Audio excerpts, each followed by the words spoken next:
हमारे साथ गुलाम नबी आज़ाद की सरबराही वाली पार्टी BPAP के नौजवान लीडर है कैसर सुल्तान, जिनको यहाँ गांदरबल में कैसर जिन के नाम से जाना जाता है। और ये आने वाले जो असेंबली इलेक्शंस है गांदरबल सीट से लड़ रहे हैं, तो इनसे हम बात करेंगे। कैसर जी, आपका खैर मकदम है। शुक्रिया। तो आने वाले असेंबली इलेक्शंस में आपको मुंतखब किया गया है इस सीट के लिए, गांदरबल कॉन्स्टिट्यूंसी के लिए। तो आपका मुकाबला साबका वजीर आला उमर अब्दुल्ला से हो रहा है, कैसे दिखते हैं आप? जावेद साहब, मैं पार्टी का भी बहुत शुक्रगुजार हूं कि इन्होंने मुझे ये इस बड़ी जिम्मेदारी के लिए चुना और अवाम की खिदमत का मौका मिल रहा है मुझे। ये सब अवाम के हाथ में है। गांदरबल बाशूर है, मुझे पूरा भरोसा है। कोई व्यक्ति, कोई सियासतदान ताकतवर नहीं होता है। ये लोग हैं जो लोग चुनते हैं हर एक इंसान को।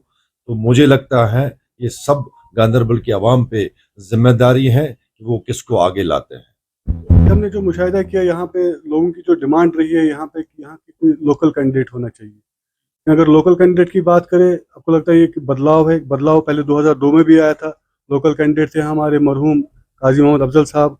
उसके बाद दूसरे इलेक्शन जो यहाँ पे हुए, लोकल कैंडिडेट शेख इशफाक जवाद थे, लेकिन लोग फिर भी मुतमईन नहीं हुए। तो आज की बात फिर क्यों लोकल कैंडिडेट को ये कह रहे हैं कि यहाँ पे पोस्ट होना चाहिए? जी बिल्कुल, मगर ये बात भी आप देखिए कि लोकल का क्या रहता है, इसका एक्सेस रहता है। लोकल मरहूम हमारे काजी मोहम्मद अफजल साहब यहाँ से थे और शेख इशफाक जबार साहब थे। एक एक्सेस मिलता है लोकल होने के नाते। तो दूसरा जो हम कहेंगे, अभी इन्होंने नेशनल कॉन्फ्रेंस में उमर अब्दुल्ला साहब को यहाँ से उतारा है गांदरबल सीट पे, और PDP ने नुमाइंदगी दी कंगन कॉन्स्टिट्यूंसी से, जो मुझे लगता है 2 बार वहां से हार चुके हैं, उनको यहाँ पे मौका मिल रहा है। तो कहीं ना कहीं 1,26,000 जो गांदरबल के वोटर्स हैं उनसे नाइंसाफी हो रही है। जो मेरिट बेस पे जिन्होंने नेशनल कॉन्फ्रेंस को यहाँ पे खड़ा किया, PDP को पिछले 25 साल पे खड़ा किया, यहाँ के जो इनके वर्कर्स हैं उनके साथ नाइंसाफी है, मेरिट को नहीं देखते हैं। तो मुझे लगता है 1,26,000 वोटों की नुमाइंदगी जो है वो एक लोकल गांदरबल कॉन्स्टिट्यूंसी से बंदा हो वो ज्यादा कर सकता है, क्योंकि एक बंदा आपके साथ जुड़ा रहता है। एक बंदे को, मेरी बात लीजिए आप, मैं यहाँ पे पला हूँ, यहाँ पे बड़ा हूँ, यहाँ पे बारिश में भी होता हूँ, धूप में भी होता हूँ, यहाँ पे कोई खैर कोई शर, हर एक जगह मैं अवेलेबल रहता हूँ। तो लोकल होने के नाते ये एडवांटेज होती है, एक्सेस रहता है आपको रिप्रेजेंटेटिव के पास जाने के लिए। आपको वोट क्यों दे लोग, कैसे मुतमईन करेंगे?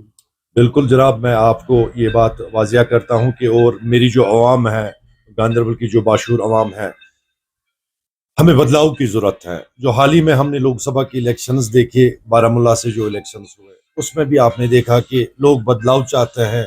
भारी संख्याओं से उमर अब्दुल्ला साहब का वजीर आला जो रहे, उन्होंने हारा वहां से। कहीं ना कहीं मुझे लगता है आज के हमारे जो नौजवान है, बाशूर अवाम है, ये चाहते हैं कि एक बदलाव आना चाहिए।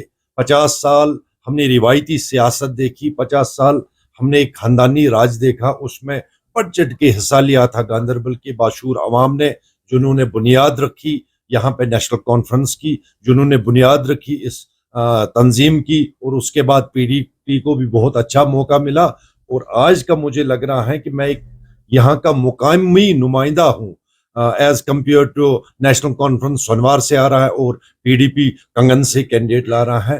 गुलाम नबी आज़ाद साहब ने मुझे मौका दिया गांदरबल की अवाम का खिदमत करने का, और मुझे लगता है ये एक मुकामी नुमाइंदे को चुनेंगे जो 24/7 इनके पास रहेगा, जिसका एक्सेस रहेगा यहाँ के लोगों को।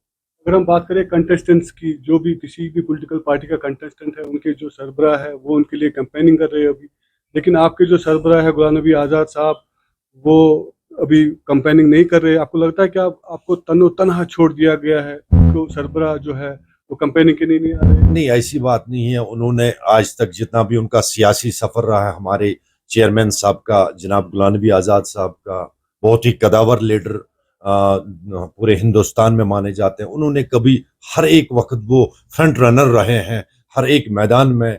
आज सेहत उनका जो है वो थोड़ा मुतासिर है, उनकी हेल्थ उनको परमिट नहीं कर रही है।